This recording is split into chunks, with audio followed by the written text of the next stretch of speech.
You're listening to the Trade Show Insights Podcast, Season 21, Episode 3.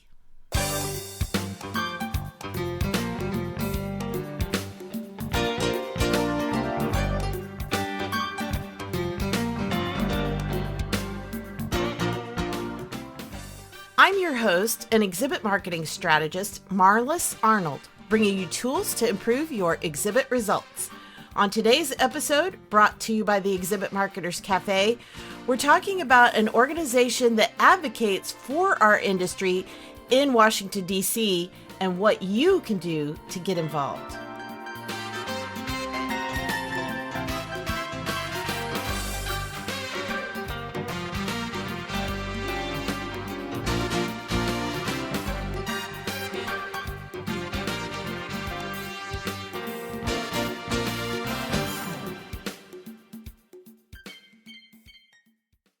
My guest today is Tommy Goodwin, who is the president and CEO for the Exhibitions and Conferences Alliance, or ECA, where he leads public policy efforts on behalf of the global events industry. And you're going to hear much more about that today. Before stepping into this role, Tommy built an impressive career over more than 20 years with organizations including Oracle, AARP, and the Project Management Institute, where he focused on public affairs, social impact, and international engagement. He also held a research fellowship at Harvard Business School and holds degrees from George Washington University, Auburn University, and King's College London. Tommy's contributions have not gone unnoticed. He's been recognized as a top lobbyist by The Hill for multiple years in a row and has received numerous awards for his leadership and innovation in the events industry, as well as serving on multiple advisory boards. So I'm really looking forward to hearing his take on the future of events and what's happening at ECA to benefit our entire industry. Welcome to Trade Show Insights, Tommy. Well, thank you very much. And I am just delighted to have the opportunity to chat with you today. Well, thanks. Well, I want to start out because possibly a lot of people haven't heard of ECA yet and aren't familiar with what it is and what it does. So if you can give us a little bit of background on what the Exhibitions and Conferences Alliance is all about. Well, it's the perfect opportunity to do that. We just celebrated our 5th anniversary as an association. And So ECA is designed to be the unified voice of the industry for conversations that are taking place in Washington, D.C., state capitals nationwide, and even around the world. And so this was spurned from the pandemic. This is something that the industry recognizes that it needed a louder voice. People needed to have a better understanding of the industry, the incredible economic development that it brings, the incredible employment impact that it has, and the work that it does in communities nationwide every day of the year. And so I had the honor to lead that up on behalf of a group of 8 associations, sort of the alphabet soup of the industry, from IE, CISO, PCMA, UFI, the whole gang. And I have the distinct honor of representing all of them and their members every day on Capitol Hill and in the White House and with federal agencies to make sure that as policy decisions are being made, the voice of wonderful folks like those who are listening to this conversation today are in the room and represented. Well, and like you said, that is one thing that really came to light during the pandemic when we realized that we are, as it's become known as, the invisible industry, where, we touch every industry out there, but as an events industry, we didn't really have a voice. So this has become so important. So I think I'm excited that so many different industry associations got together and said, yes, we need to do this as a collective, because it just, it was very painful to watch what unfolded during the pandemic when there was, it was so hard because literally our industry became illegal, essentially. I mean, nobody was allowed to meet, and nobody in Washington understood what was happening, what they were doing to us during that time. I think one of the things that is so important when having a conversation with a policymaker, whether that's here in Washington, D.C., a local mayor, a governor, whatever the case may be, the importance of speaking with one voice is critical. Everybody getting the same message, everybody talking about the same thing. And what we have found over the lifespan of ECA so far is This is an industry with an absolutely incredible good news story to tell. There are going to be $400 billion spent on events nationwide this year. People who touch our industry employ almost 2.5 million Americans. That is a stunning number. Mm-hmm. The number that I am always taken aback by is a number that 46% of American small businesses put up a booth at a trade show at some point in the course of the year. Yeah. Where else are you going to find that level of scope and impact? And this isn't something that's just in one city, just in one state. This is coast to coast, border to border, 365 days a year. We've got a great story to tell. Well, and like you said, it not only involves like big companies, but it also involves all those little small companies, all those little startups that are the future of whatever industry that they're in. You know, like you said, so many companies, that's how they get their start. That's how they get their footing in an industry, is to go to that industry's trade show and get exposure and reach new customers, reach new investors, find new employees. All of those things come out of what we're doing in the events industry. And so, like you said, it's not only today's business, but it's also, you know, building that platform for future business as well. One of the dirty little secrets of Washington, D.C. is the town is actually run by very energetic, very caffeinated 20-somethings. The politicians you see on TV don't actually do the work. They have staff that do the work for them. Right. And oftentimes when I go into one of these offices and I'm meeting someone for the first time, one of my first questions is, have you been to a conference? Have you been to a trade show? And if you just think about sort of where the target audience of most trade shows in, you're going to find a lot of disconnect there. Mm-hmm. And so what is a trade show? Well, a trade show is basically, we got about 10,000 of them nationwide every year, and they're little mini episodes of Shark Tank that happen in communities nationwide. Mm-hmm. Small businesses, entrepreneurs come to look for that one buyer, that one opportunity, that one partnership that can take their enterprise to the next level. And we do that nationwide every day of the year. We don't have Mark Cuban in his face that doesn't move anymore. But otherwise, it's just an episode of Shark Tank without the cameras. And when you tell that and you make that connection for them, they start to be able to understand, oh, okay, that's what this industry is about. And then you can have a conversation about the policies that, for good or for bad, can impact our ability to do that the way that we know we can. True. That's a really good way to think about it. You know, framing it in a perspective that they can understand. And I know one of the tools, should I say, or one of the strategies that you offer at ECA is what you call the show floor advocacy program, which I think is just genius because it does get the policymakers into our actual trade shows and events so they can actually see. Can you talk a little bit about that program, how that works? So I am ashamed to admit I'm still a bit of an industry neophyte. I have only been here 5 years. I didn't come from the industry. I came from the world of Washington, D.C. into the industry. So I'll be honest with you, my first few years, I've spent a lot of time just absorbing and learning about this industry. And this is an experiential industry. You have to touch it. You have to feel it. I can sit across the desk for someone or in a congressional office and have a conversation about the industry, but the magic is to experience it.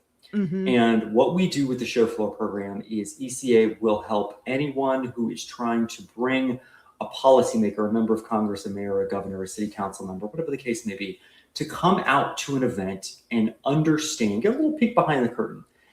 These folks have been to conferences, they have given the welcomes, they have walked the floor at events throughout their careers. But have they done so with the lens of the industry to help them understand what's behind the magic that happens? I have found far too many times that there are politicians who think that a large conference or a trade show is some magical circus that comes to town. Everybody's from out of town. They're there for 3 or 4 days. They pack up the tent, they move away. And that's pretty much the perspective most people outside the industry have, honestly. It is, and it overlooks so much. And so one of my favorite things to do with the show floor program, we'll bring them to an event anytime. My favorite is I like to bring them to move in. I like to see all the labor on the floor, all the suppliers running here and there, the forklifts, the electrical being laid, all of that. Because no matter what you might think about the people who are coming to the event, whether they're local, whether they're not, everybody on that show floor is a constituent of the politician that you're talking to. the jobs that they're watching being done are jobs in their community. Right. The money that's being spent is being spent in their community, in their backyard. And we have done this countless times. And there's just a moment when we do this, particularly during move-in, you can just almost see the light bulb go off. There's the aha moment. They say, okay, this is what it is. And you're right. It's the invisible industry. It's the biggest industry nobody's ever heard of. But we're doing what we can from a perspective, working with policymakers, working with elected officials to make sure that it doesn't remain invisible any longer, because this industry is just too gosh darn important for them not to all know about. Yeah, and like you said, it's the kind of thing where they show up when everything is done and pretty and looks good, and they don't realize all of the steps that went on behind the scenes. And like you said, all of the local people that are involved. It's not just the people coming in, it's all of the people that are local and have a role to play in making sure that event comes off. So talk a little bit about some of the policies. I know that recently ECA just came out with the list of 2026 public agenda. So tell us a little bit, and I heard you talk recently on a group about the 4 T's. So if you can talk a little bit about those and what some of these policies are, where you're really focused on educating these public officials. So every fall, ECA works with its member associations so that they reach out to their members and basically ask what's impacting them. What are they seeing? Whether positively or negatively, anything with a perspective that touches government. What's working well, what's not, where are the pain points? And that's how every year we come together with ECA's public policy agenda. It's not something that ECA develops. We take it from our members because there is such an incredible nationwide scope to this industry. There's no way we can be everywhere. So we really do rely from a sensing and responding capability on our members, folks like you, industry leaders who are on the floor, who understand the pulse of this industry, who can help us understand if you were to make a change here, or if you were able to get this policy changed, it could be tremendous for the industry. And so that's how we came up with our policy agenda this year and every year. And for the 2026 agenda, a lot of our agenda falls into that bucket you talked about, the 4 T's. It's 4 different issue areas that fortunately all start with the letter T, so we've got a little shorthand for it. But it's taxes, talent, tariffs, and travel. Those are the 4 overriding issues that are driving change for good or for bad within the industry. And if you think about taxes and talent, that's much more of a domestic story. There was a tax reform effort in Washington, D.C. last year that nothing harmful to the industry was done as part of it. We were able to pass some wonderful workforce development legislation that will help get new talent into our industry. And so that's a very good news story. And it's something that ECA wants to continue to focus on.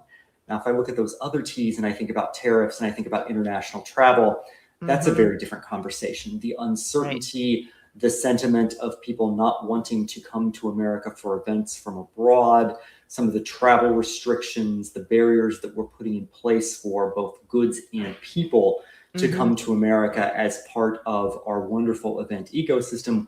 Well, that's a situation that obviously has created tremendous headwinds for the industry. So we always sort of keep an eye on the external environment, because those taxes, those talent issues, the tariffs, and international travel really have been driving so much change within the industry over the last year and a half. So when you talk about these public policy issues, what are the actual action steps that you're taking? I mean, I know you are very well connected in Washington, D.C., and you're meeting with these legislators and and policymakers and things. But what are some of the other things? What are some of the goals of ECA in these interactions? So when we think about those issues in particular, we're really focused on 2 things. We're focused on increasing awareness of the industry, both overall within this audience, but also in a way that they bring that lens to their deliberations, whether they're introducing a piece of legislation, whether they've got a say on a particular regulation. We want them to keep the trade show and events industry top of mind. because when you look at these issues through that funnel, you get a very, very different perspective than you do without it. And so we're always trying to do that, but we are really laser focused on policy change. We want to, it's not enough to let them know, it's not enough to be visible. We want the results. So last year, when we were successful at getting the Pell Grant program expanded to covered skill workforce training and getting people on the show floor for the first time, that is really the example of what we're trying to do. On the tariff side, we're testifying for the U.S. Trade Representative. We are working on getting our allies on Capitol Hill focused on the administration to make sure that they're not introducing new tariffs that are going to add even more uncertainty to the international environment. So we're really looking at really moving the needle. Just flagging these for folks isn't enough. We want to make sure that we are really driving change and something that people on the show floor see. Because if not, then we're just talking at an academic level about different issues. Well, and it's kind of going back to the old saying that, don't just come to me with a problem, come to me with a proposed solution. So, you're reaching out to them, not just to educate them, but you're actually saying, here's where we see things could be improved, or how might, what steps might be taken to improve. No, that's right. And what we find within the 4Ts and within some of our other issues like sustainability is there are different parts of government that have different control levers. So when we were talking taxes and talent last year, that falls directly within the range of Congress. And so we're able to be on Capitol Hill, we're able to bring industry leaders and advocates up to Capitol Hill and have those conversations in a more traditional sort of, I always say the schoolhouse rocks, I'm just a bill type of framework. When we talk about tariffs and international travel policy, those are authorities that Congress has delegated to the executive branch over the time. So we're really talking about President Trump. We're really talking about cabinet secretaries and the people that work for them. And that's just a different form of advocacy. There are different ways to be able to influence. So sometimes we're trying to cast a very wide net on Capitol Hill. Sometimes to create the kind of change we're looking for, we're really looking to target just one person. And we're trying to find how many different ways can we get to that person and impact them in a way that they understand, okay, this is what we need to do to make this industry thrive. Right. That makes a lot of sense. Well, there's actually a day coming up, one specific day that is really important. So tell us a little bit about that. It is a day called ECA Legislative Action Day, and it is, for lack of a better term, it is my Super Bowl. It is one of my favorite days of the year. It is a day where we bring industry leaders and advocates from across the U.S. and even from around the world to Capitol Hill. We schedule meetings for you to go have conversations with your elected officials, because it's one thing when I have a conversation with a member of Congress. It's a completely different thing when you, who pulls the lever, gets to determine whether they come back every 2 to 6 years, has a conversation with a member of Congress. It has a little bit of a different impact. And we fan out across Capitol Hill, and we have a day of incredible advocacy where folks from states across the country get to talk about the issues, share their perspective, share their story, and really help these elected officials understand at a granular, dirt under the fingernails level, impact in the community. This is what it means when the trade show industry thrives. And last year, we were blessed to have 170 different folks from the industry from 30 different states and 3 countries come to Capitol Hill in Washington, D.C. We met with nearly 150 congressional offices in one day. Wow. It is amazing. This year, as we're sitting here, we've already got 150 folks joining us. So we're going to have the industry's biggest gathering on Capitol Hill ever. And it is just such a fantastic opportunity for folks who are listening to this conversation, for leaders across the industry to come and talk about the work that they do every day, because it is, again, as a neophyte to the industry, I walk onto a show floor and I am constantly just amazed by what I see. And with the magic that it takes and the incredible amount of labor and talent and small business acumen and logistics and coordination, it is just something that when you tell these folks, they respond to it so incredibly, and it helps really bring the lens of the industry to the policymaking process. So if you're listening to this conversation right now, it is Thursday, May 28th. It is the day, it's the Thursday after Memorial Day.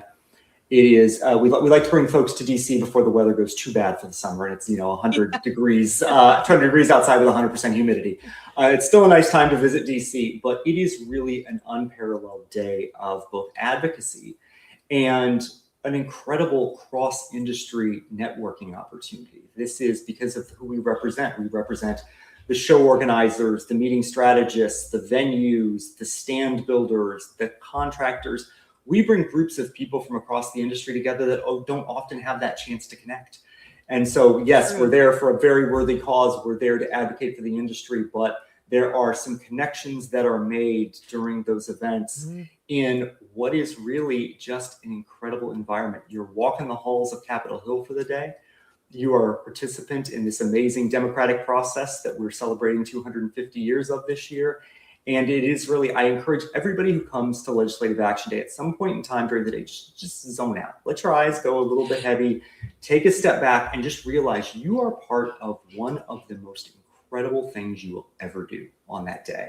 There's the First Amendment says, you have the constitutional right to petition your government for the redress of grievances. Well, that is exactly what ECA Legislative Action Day does, but we make it as easy as possible. We lay it out, we do trainings and everything ahead of time so that if you've never been before, you will feel comfortable during that first meeting and you'll feel like a pro by the end of the day, and make sure you come back the year after.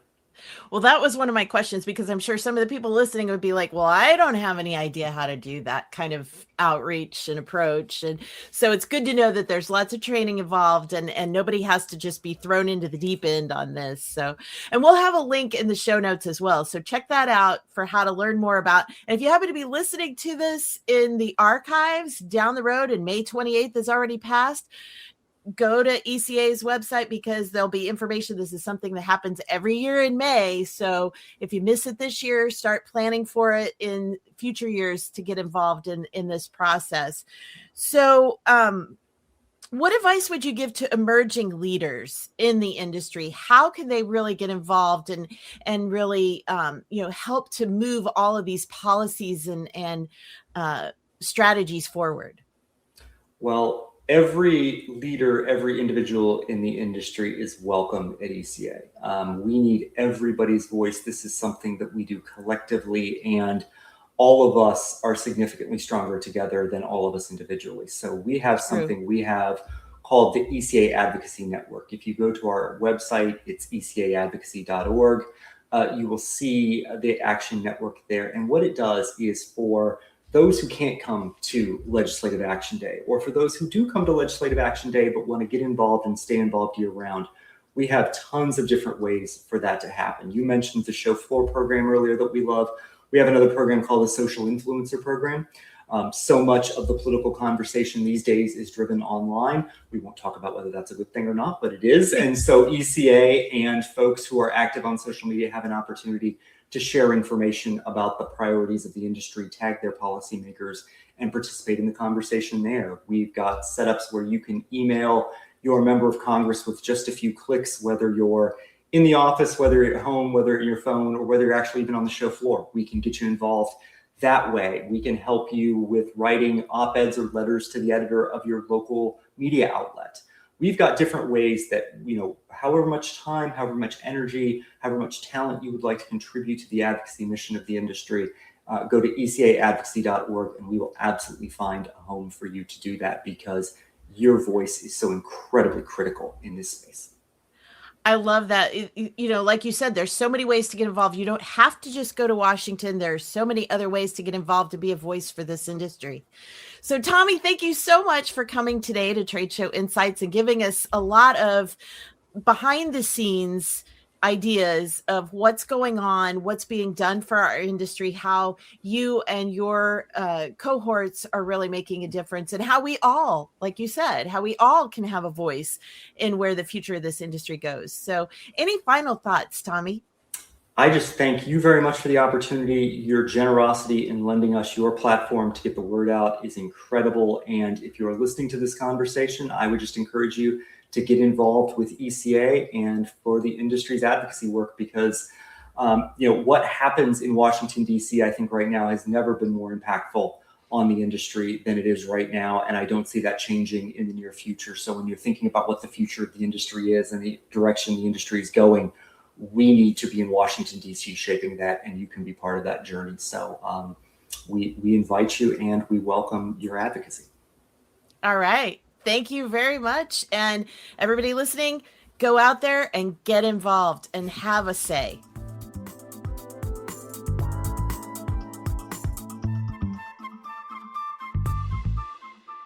If you enjoyed today's episode and would like more, you can subscribe to the Trade Show Insights podcast and automatically receive future episodes on your chosen device. Simply search for Trade Show Insights in Apple, Spotify, or virtually anywhere else that podcasts are found, then click the subscribe button. Trade Show Insights is protected by the Creative Commons copyright license. You may feel free to share this recording with colleagues or embed it on your own blog as long as it's shared in its entirety and is not used for commercial purposes. To learn more, please see the link in the sidebar of the show notes at tradeshowinsights.com. Well, that's it for this episode of Trade Show Insights. Be sure to check out our show notes and archives at tradeshowinsights.com. You can also connect with me using the social media links or the contact page on the site. I'm Marlis Arnold. Thanks for listening, and be sure to join us next time for more tools to improve your exhibit results.